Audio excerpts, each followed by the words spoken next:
Hi, I'm Mark Rossano, founder and CEO of C6 Capital Holdings, coming to you from Primary Vision Network. So we hope you had a great Labor Day weekend. Because of the holiday, EIA is going to be tomorrow, Econ will be today. And because we did Econ on Thursday, there's not as much that has happened. Luckily, these episodes will be a bit shorter and we'll only have 4 instead of 5.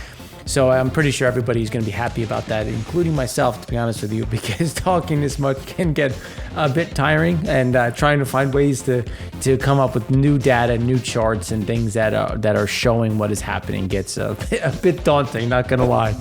So with that being said, we're going to kick off segment 1 by looking at the geopolitical stress. So when we talk about geopolitical stress, if you remember, I wrote an article back in the beginning of 2021 highlighting what comes after COVID. And it's funny because at that point I was called a fearmonger and all these other fun things that, I was exaggerating, that I wasn't understanding, that people had come together but it's neither here nor there now, because we're facing the reality of what we discussed and what we really called for, of the unwinding of the geopolitical sphere and how that is being stressed based on everything from energy on down to food and anything and everything in between. So we just want to touch on what is really driving that and how it's gotten worse since things did get a little bit better on the food side, and we want to talk a bit about how it's deteriorated a touch.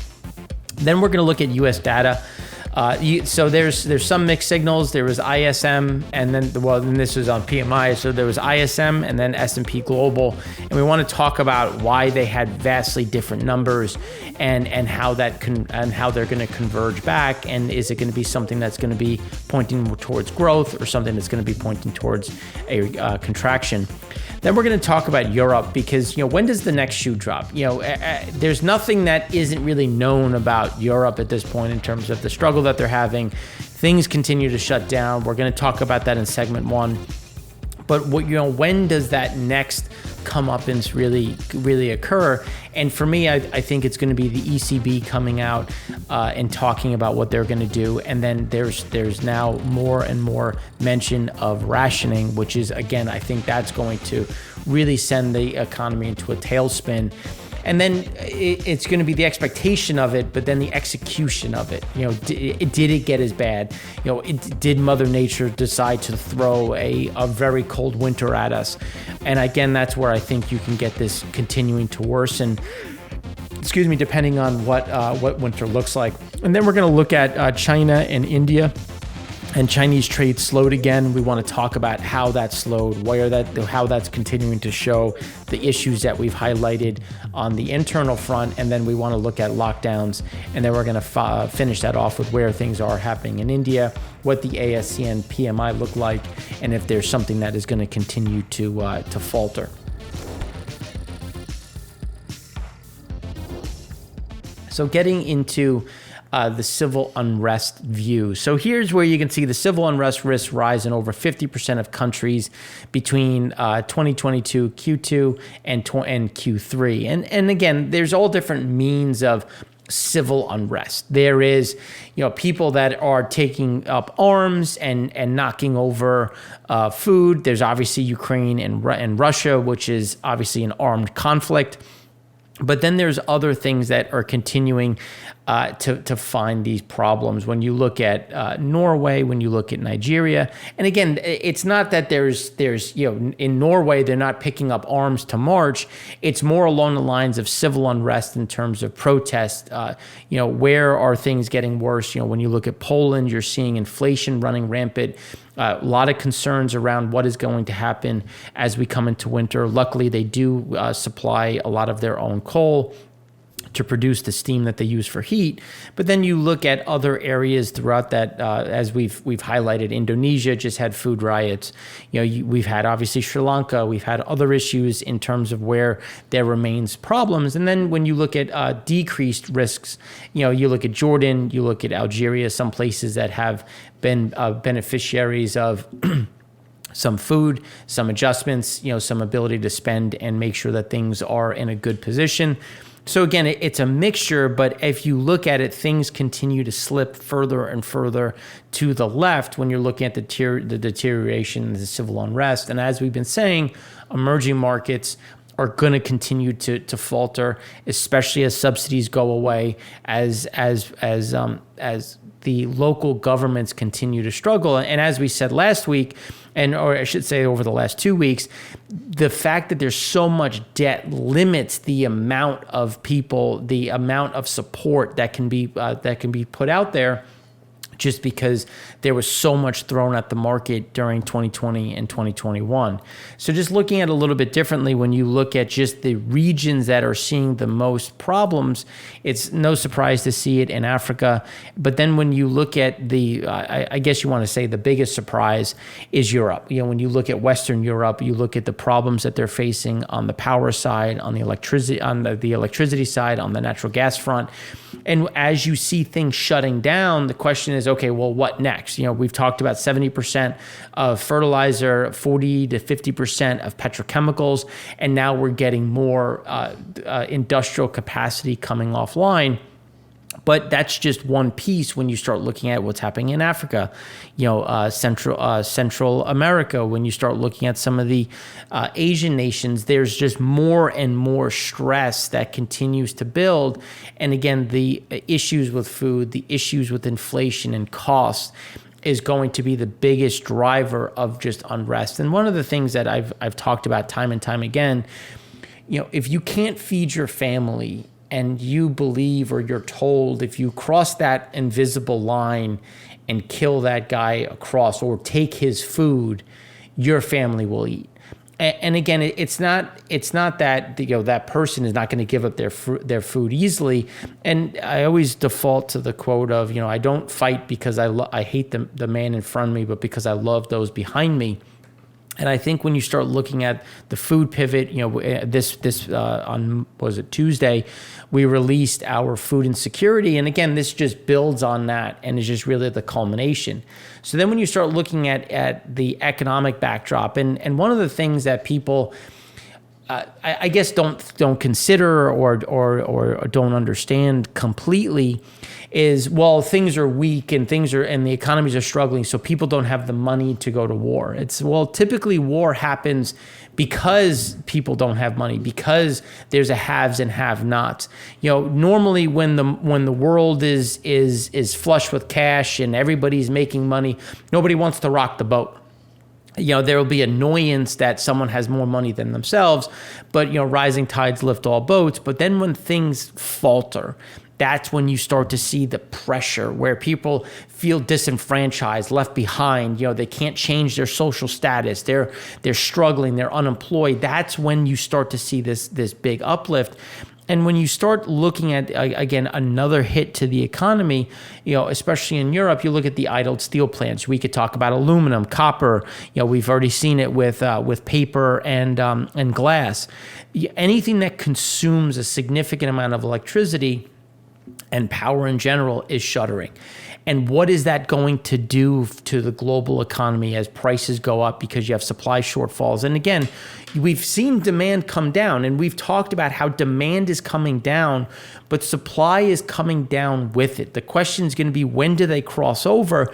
Because if you take this kind of capacity out of the market, even as economic activity shrinks, even as you have less homes being built, less cars being built, and industrial complexes, you're still losing capacity. So again, that's going to keep prices elevated and mixing in with what we've talked about of that stagflation backdrop. Now, when we start looking at the food side, and this is just looking backwards a bit, because the UN Food and Agriculture, as it came out for for August, the price fell by 1.9%.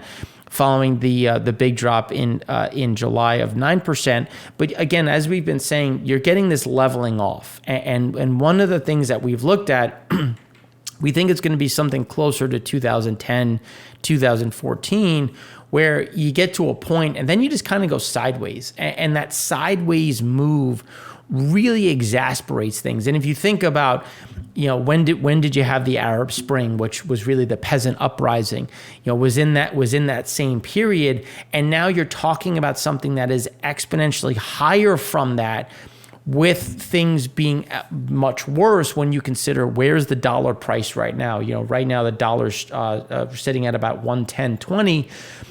That's again increasing pressure, increasing those problems at the emerging market front. So, and now this it just happened today. Wheat futures climbed almost 7%, driven by Putin criticizing a recent grain deal with Ukraine, heightening attention on the sales outlook for the Black Sea region. The grain shipment corridor from Ukraine is not helping poorer countries, as the majority of supplies are going to Europe, Putin said during an economic forum. It may be worth discussing restrictions on the routes with Turkish President Erdogan.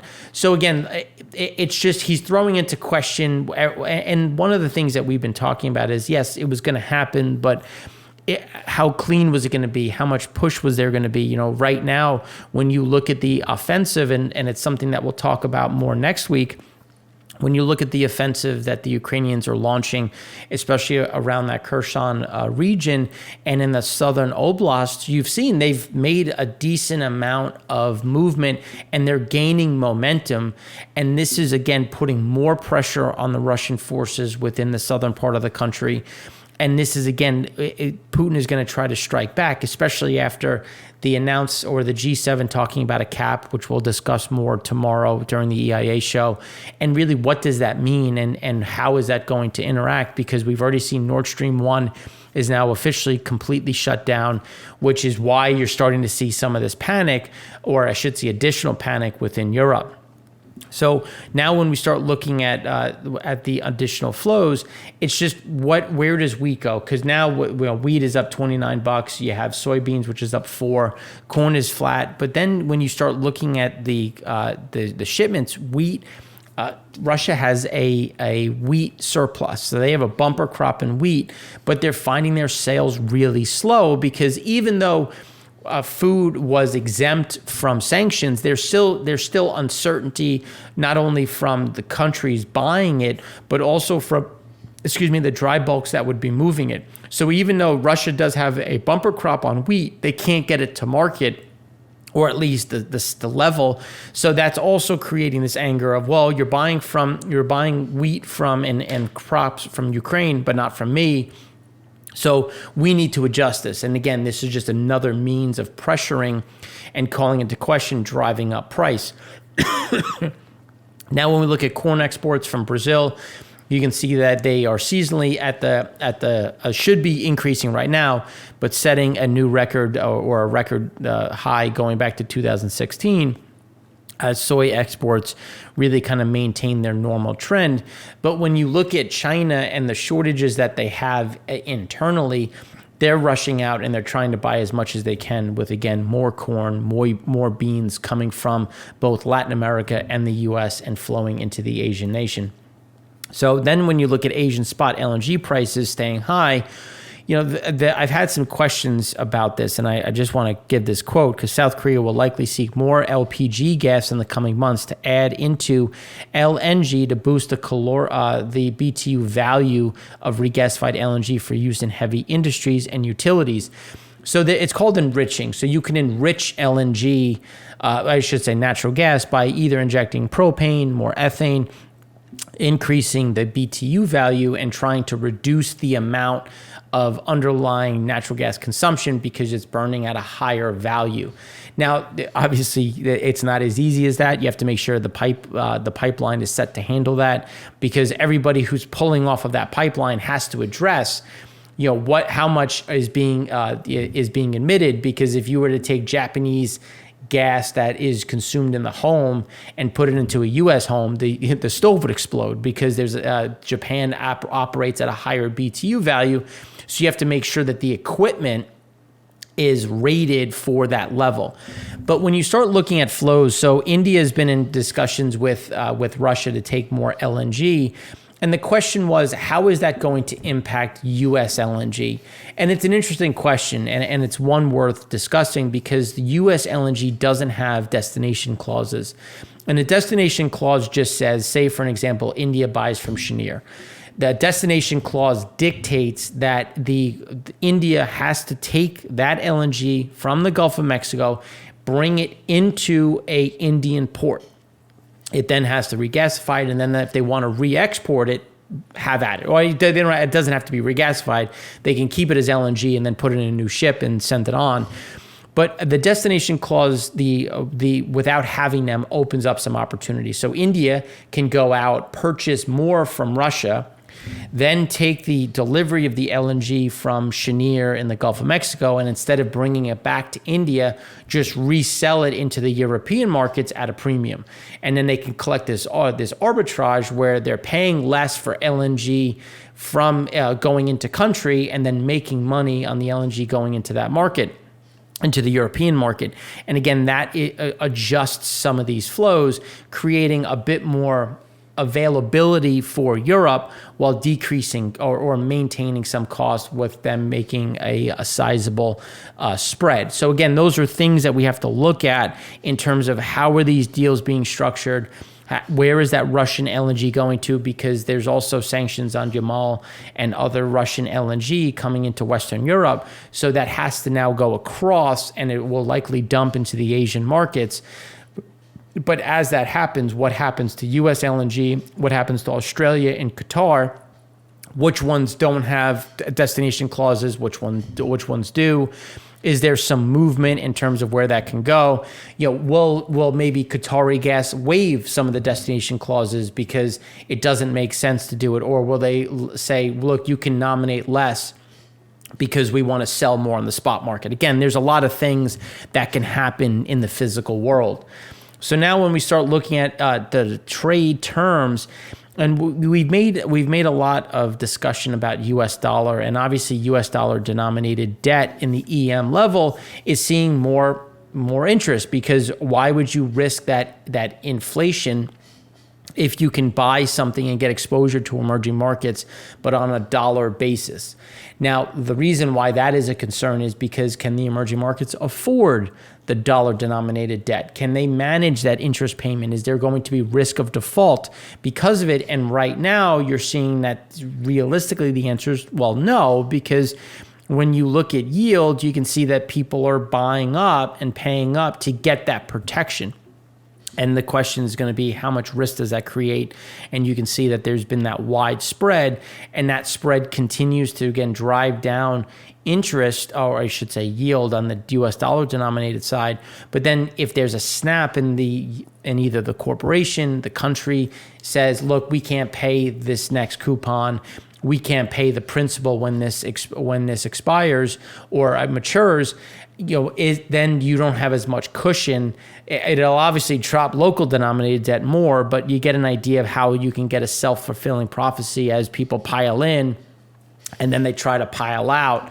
And will there be a buyer for it? What would that risk look like? So again, there's more of this weird uncertainty and backdrop in terms of the support for emerging market US dollar denominated debt versus local debt, and how that stress is continuing to materialize. Global manufacturing PMI coming down again. It's still growing, but it's just above 50. As we've said before, we expect this to go negative. Our view is that it goes negative September, October, which is what we had said back in June and July. And right now we're still on track. When you look at consumer goods, intermediate goods, investment goods, all of that is there. But the intermediate good is already in contraction. And the reason why that is important is because the intermediate is you have the raw materials, you have the finished product, but you need that middle point. And as that middle point trends down, the finished products, they still have supplies, they still have some inventory, so that can continue. But unless you're getting expansion on the intermediate side, that finished product is going to go down. And if you are no longer and seeing the intermediate side slow, well, you're buying less raw materials. And again, that's where you're getting that negative signal, which gives us the confidence that we will get that drop on the global manufacturing front. Now, when you start looking at what's happening with the U.S., bottleneck pressure is starting to become a thing of the past, with supplier delivery components moving down in both ISM manufacturing and services. It's still expanding, it's still above 50, but you can see it's gotten much better. And as that happens, you start getting some of that pressure coming off on the logistics side, but then you're still seeing that pressure on the wage front, which is what we were saying was going to happen in terms of, look, I don't have to pay the same day rate. I don't have to pay the same demurrage rate, but I still have to pay wages to a certain point to attract workers. So you start to get this kind of balancing act. It's still expanding, but obviously at a slower pace, and eventually it will normalize. And then when you look at advanced economies, retail sales, starting to roll over, but again, this isn't adjusted for inflation. So when you start looking at the nominal front, you're already seeing it roll. On the real front, it's already rolled further. We're below pre-virus trend, which again gives us confidence that, again, this is the first to break, and then you have the PMI, the manufacturing on the back end, which again sends it lower, which puts more pressure on the underlying market. So that's what we have for you on the global side. In the next segment, we're going to go deeper into some of the U.S. data and some of those mixes that we've talked about versus ISM, S&P, and where some of that shakes out on the PMI side.